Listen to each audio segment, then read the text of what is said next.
Welcome to Lord Nightmare channel. We share scary stories with rainy ambience.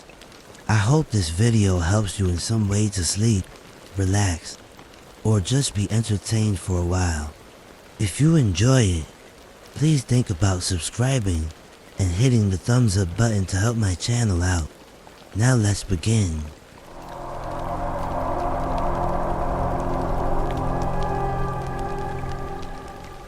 It was Christmas Eve.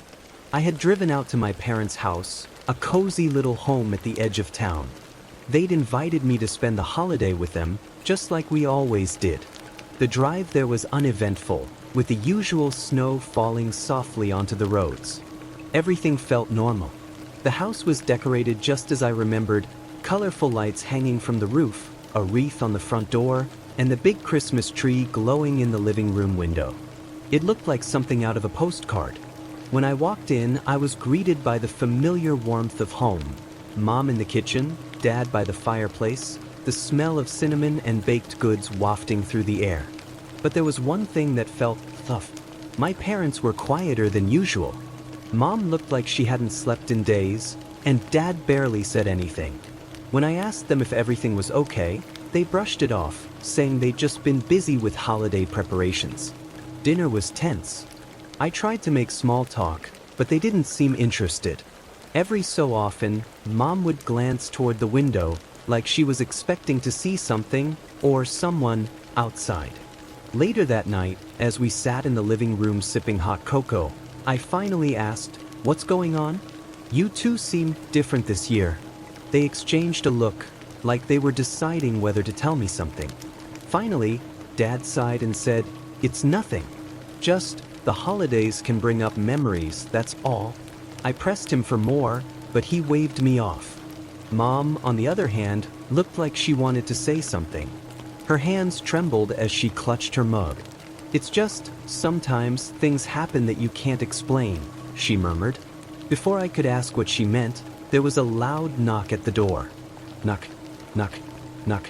We all froze. It was almost midnight. Who would be out in this weather, knocking on the door at this hour? Dad stood up, his face pale.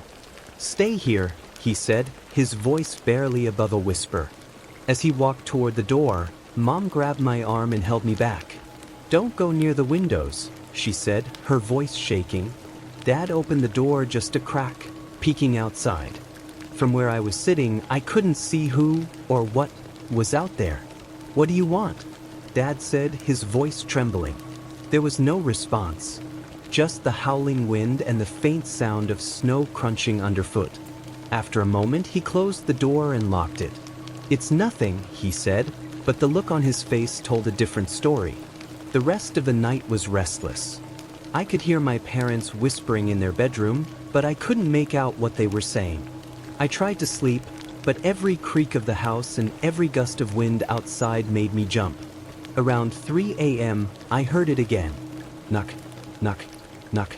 This time, it was louder, more insistent. I got up and crept to the window, peeking through the curtains. What I saw sent a chill down my spine. There was a man standing in the driveway, illuminated by the faint glow of the Christmas lights. He was tall and thin, wearing a long coat that looked out of place in the snow.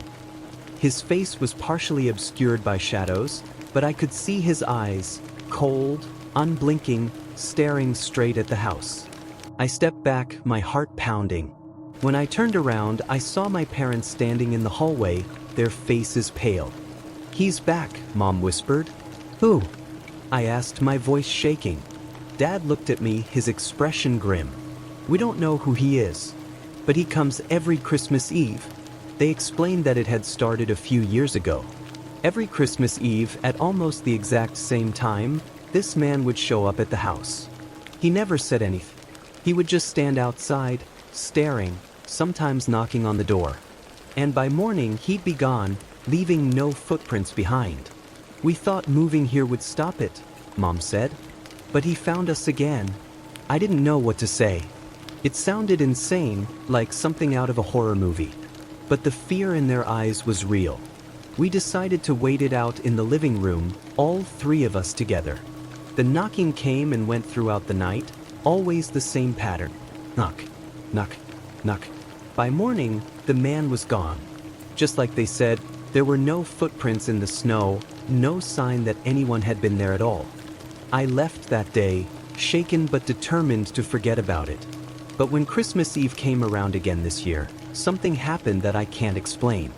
I was sitting in my apartment, far from my parents' house, when I heard it. Knock, knock, knock. And when I looked out the window, I saw him, standing in the snow, staring at me.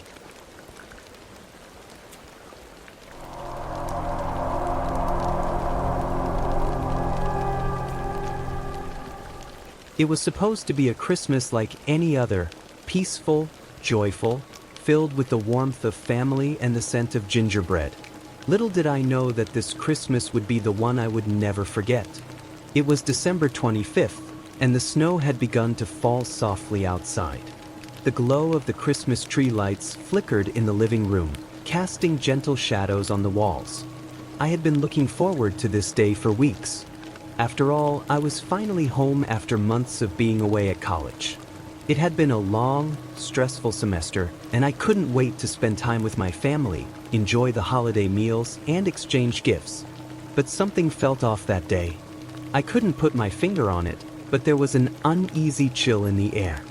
I woke up to the sound of my parents arguing in the kitchen, their voices tense, as if something was bothering them. I didn't want to intrude, so I stayed in my room, checking my phone and scrolling through social media. The holiday messages from friends and relatives were nice, but there was this nagging sense that something wasn't quite right in the house. Maybe it was just the stress of the holidays, but the energy felt wrong. Around noon, the doorbell rang, and my heart skipped a beat. I wasn't expecting anyone, and my parents had already received the delivery from the local bakery that morning. The bell rang again, this time more urgently. Hesitant but curious, I slowly made my way to the front door. As I peered through the peephole, I saw no one, just snow on the porch. I opened the door cautiously, scanning the area outside. The street was empty, and the only sound was the crunch of snow beneath my boots. But as I turned to close the door, something caught my eye, a small, crumpled envelope on the porch. It was strange, as no one had come by to drop it off, and there was no indication of who it was from. The handwriting on the envelope was scrawled in a hurried, almost panicked manner. I tore it open. The note inside was simple, but the words struck me like a cold gust of wind. "You're not safe here. They're watching." I froze, staring at the note in disbelief. My heart pounded in my chest, and a cold sweat began to form on the back of my neck. My first instinct was to dismiss it, just some sick joke or a prank from a friend. But something deep down told me this was more than that. I hurried inside, bolting the door behind me. My parents were still in the kitchen, oblivious to the strange feeling in the air. I couldn't shake the thought of the note. As the hours passed, I tried to forget about it and focus on the holiday festivities. But the unease lingered. Later that evening, around 8 p.m., my dad went to the garage to grab some more firewood for the living room. He had been acting strangely all day, like he was on edge. He usually wasn't the type to get nervous, but tonight, his demeanor had shifted. I didn't think much of it, though. He had a lot on his plate with work in the house.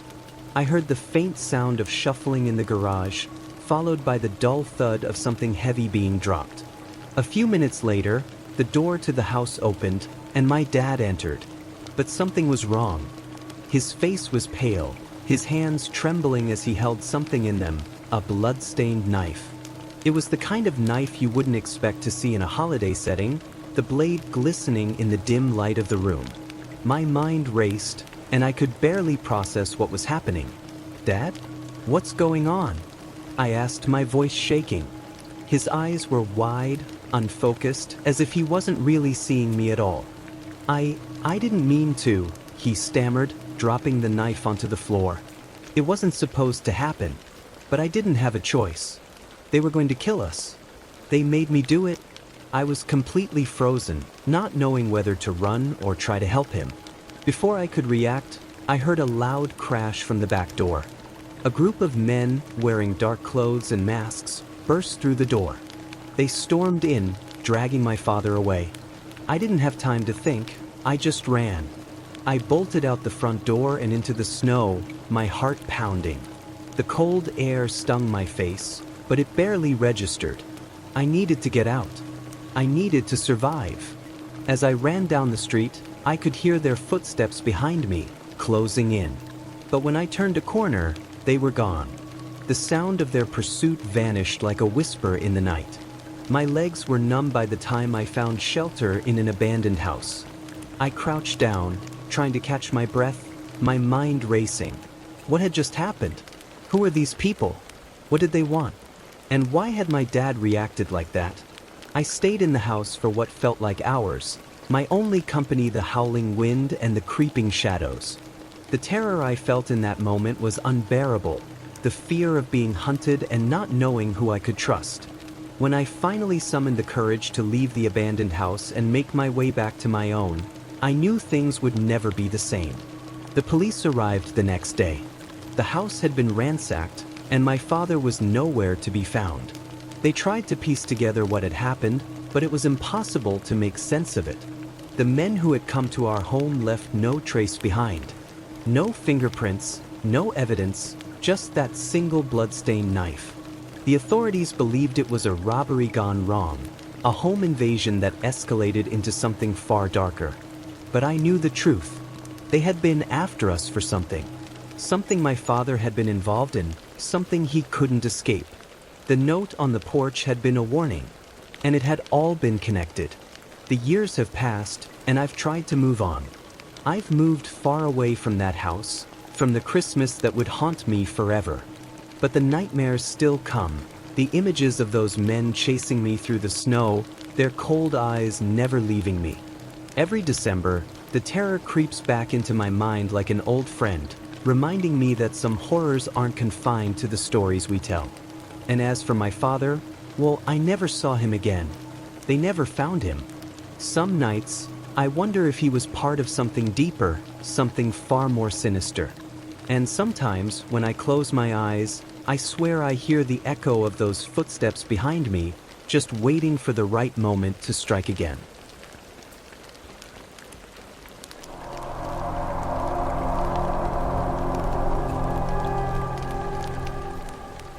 It was late on Christmas Eve. The streets outside were silent, wrapped in the quiet peace that only a winter night could bring. Snowflakes fell softly against my window, painting everything white and serene. I had just finished wrapping the last of the gifts, a cup of hot cocoa still steaming on the coffee table in front of me. It should have been a comforting night, one filled with holiday cheer. But there was something about it that felt tough. I didn't have a large family. It was just me and my mom in the house. Well, it had been just us for the last few years since my dad passed away.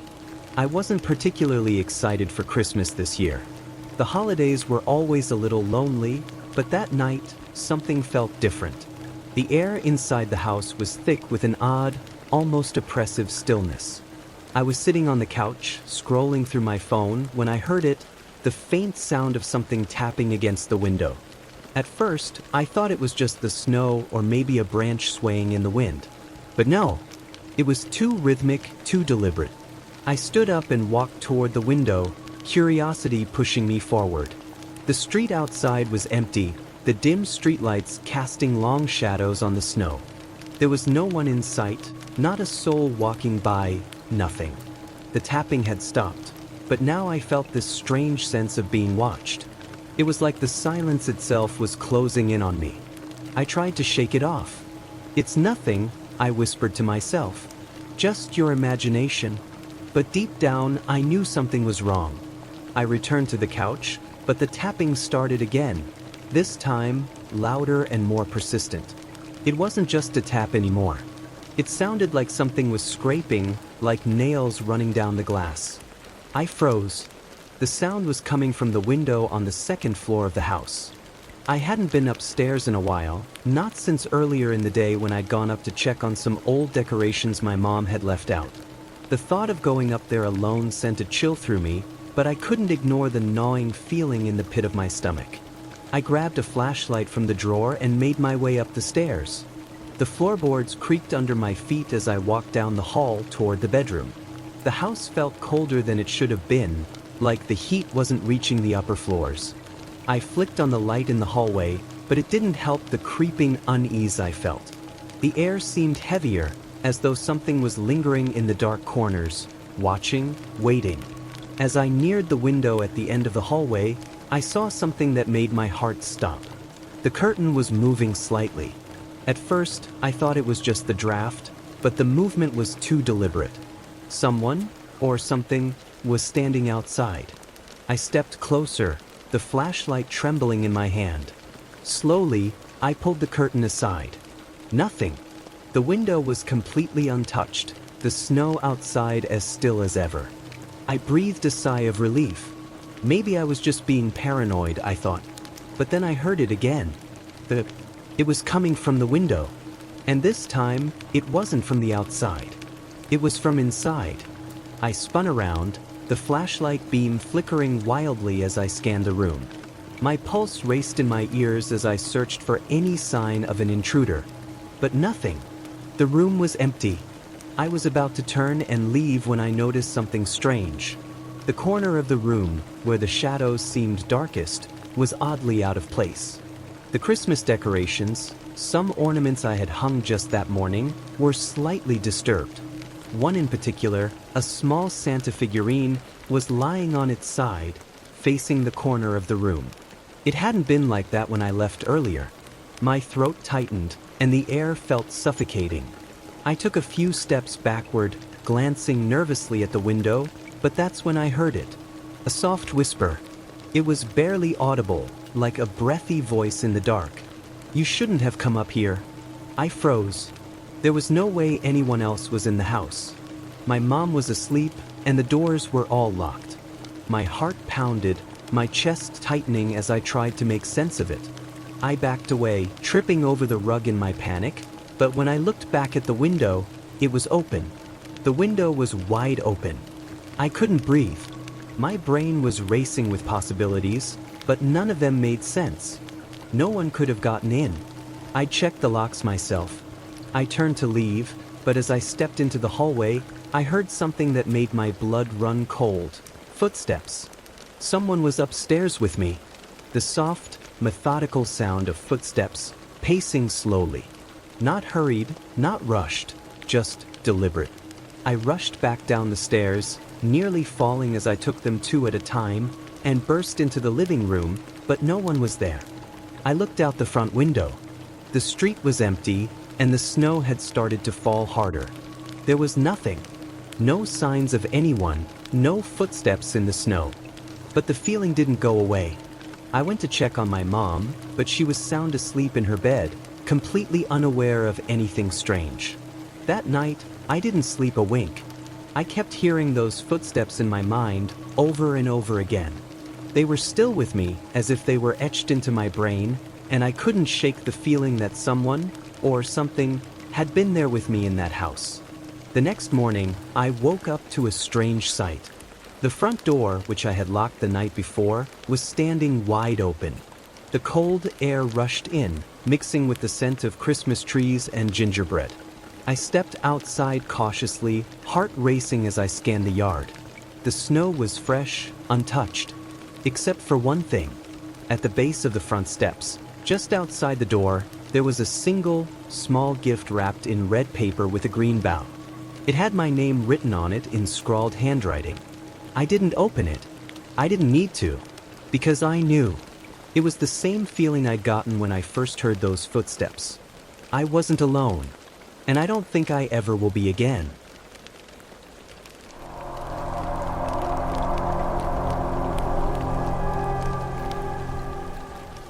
It happened last year, just a few days before Christmas. I was staying alone in my house, trying to wrap up some last-minute work before taking a holiday break. The streets were lined with twinkling lights, and the faint sound of carolers would drift through my window now and then. But inside my home, it was quiet. Too quiet. I should have been excited. It was my favorite time of year. But something felt off. I couldn't shake this gnawing unease, like I was being watched. I brushed it off as stress and busied myself with decorating. That evening, I decided to put up the Christmas tree. As I opened the box of ornaments, I came across an old photo tucked at the bottom. It was me as a kid, sitting on Santa's lap at a mall. I had no memory of the photo being there. It wasn't even my handwriting on the back where it said, "See you soon," in a scrawled, almost childlike script. It gave me chills. But again, I reasoned with myself. Maybe my parents had tucked it in there years ago, and I'd just forgotten about it. I put it aside and kept working. Later that night, I was woken by a faint sound coming from downstairs, a soft, rhythmic tapping. At first, I thought it might be tree branches hitting the window, but the sound was too deliberate, almost purposeful. I forced myself to get up and check. As I crept down the stairs, the sound stopped. My living room was bathed in the soft glow of the tree lights, flickering gently. Everything seemed normal. I was about to head back upstairs when I noticed something. One of the ornaments on the tree was swinging back and forth, as if someone had just touched it. My heart started pounding. I stepped closer and realized it wasn't just any ornament. It was a small, glass Santa. One I didn't own. I looked around the room, trying to stay calm. Maybe someone had gifted it to me, and I hadn't noticed? But deep down, I knew that wasn't true. I placed it carefully back on the tree and decided I'd deal with it in the morning. The next day, I couldn't shake the feeling that I wasn't alone. I locked all the doors and windows before going to bed. I even checked the closets and under the bed like a scared kid. But nothing seemed out of place. Until the tapping started again. This time, it was louder. It wasn't coming from downstairs. It was right outside my bedroom window. I froze. My bedroom is on the second floor. There's no way someone could be up there. Slowly, I turned toward the window. The curtains were drawn, but I could see a faint shadow moving behind them. I don't know how long I sat there, staring, too terrified to move. Finally, I grabbed my phone and called the police. They assured me they'd send someone over and told me to stay on the line. I didn't dare move. Minutes felt like hours, but eventually, I heard a knock at the door.